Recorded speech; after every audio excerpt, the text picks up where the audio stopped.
Reliable 100% fiber internet kaya ang sarap maging tambahay with Red Fiber. Today on Rappler.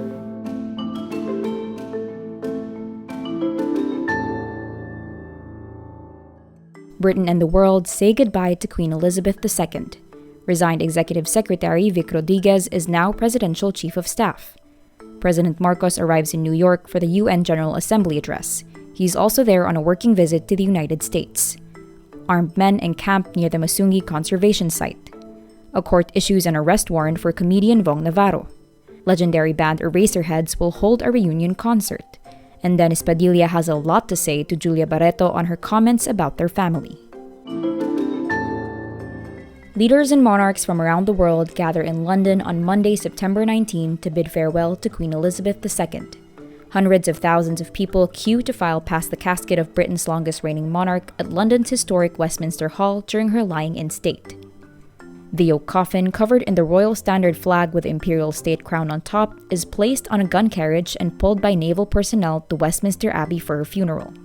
Among the 2,000 in the congregation for the Queen's state funeral will be some 500 world leaders from US President Joe Biden, French President Emmanuel Macron, Canadian Prime Minister Justin Trudeau, Australian Prime Minister Anthony Albanese, New Zealand Prime Minister Jacinda Ardern, to Emperor Naruhito of Japan, South African President Cyril Ramaphosa, and Cook Islands Prime Minister Mark Brown. President Ferdinand Marcos Jr., who was in New York for a working visit, is represented by his sister Irene Marcos Araneta and her husband Gregorio Maria Araneta III instead. Before the final farewell, King Charles III gives thanks to those who have been a support and comfort to his family in their time of grief.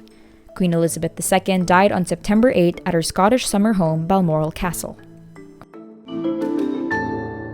Former Executive Secretary Vic Rodriguez will become Presidential Chief of Staff, a new position created through an order just signed by President Marcos.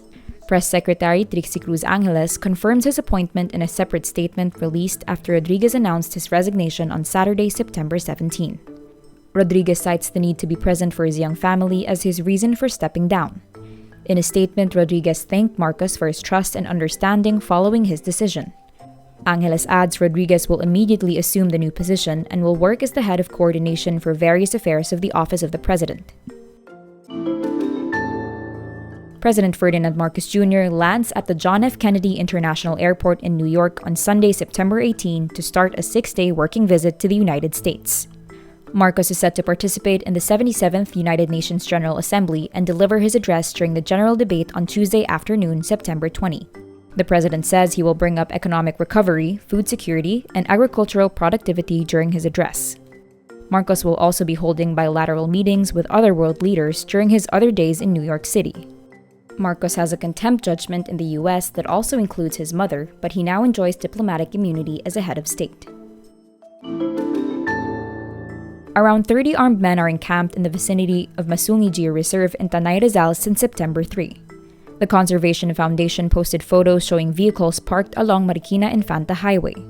Masungi Geo Reserve says the armed men were from Sinagtala Security Agency. The Masungi Geo Reserve post calls the encampment an invasion and says the men reportedly plan to take over huge tracts of land in the protected area and are selling them to third parties. A comment has yet to be issued by the Tanay Municipal Police Station, but in a recent update from the conservation site, regional police reportedly confiscated the illegal firearms carried by the security men. In 2021, 2 forest rangers were shot inside the Masungi Geopark. In February 2022, a mob allegedly from other resorts attacked the reserve. The Geo Reserve was declared a protected area in 2011, and commercial activities such as quarrying are banned in the area. The area boasts of a rich diversity of flora and fauna as well as endangered species.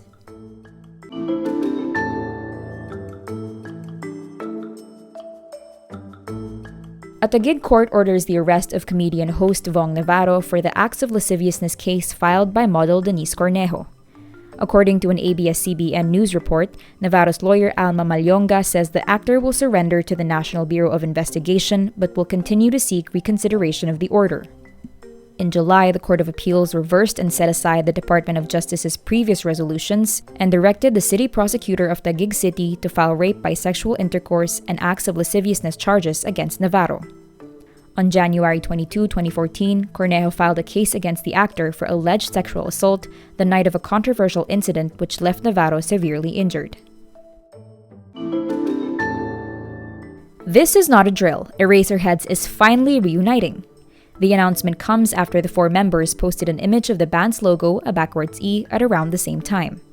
Ely Buendia confirms Monday, September 19, the Filipino rock band is holding a reunion concert dubbed Huling El Bimbo on December 22 at the SMDC Festival grounds.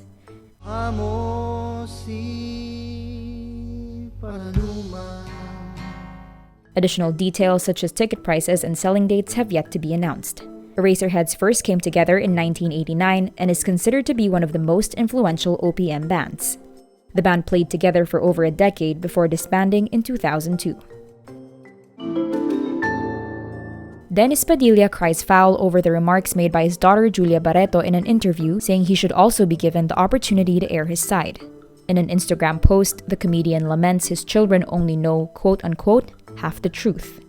The post has since been deleted. Julia says in the interview that she needs more love and more protection from Padilla. Dennis' strained relationship with his children with ex-wife Marjorie Barretto made headlines in June after he took to social media saying they forgot to greet him on Father's Day. Dennis and Marjorie separated in 2007. Their three kids, Julia, Claudia, and Leon, have been staying with their mom. And that's today's wrap. I'm Nina Liu. Thank you for watching. Follow us on Rappler's YouTube, Facebook, Twitter, Instagram, and TikTok.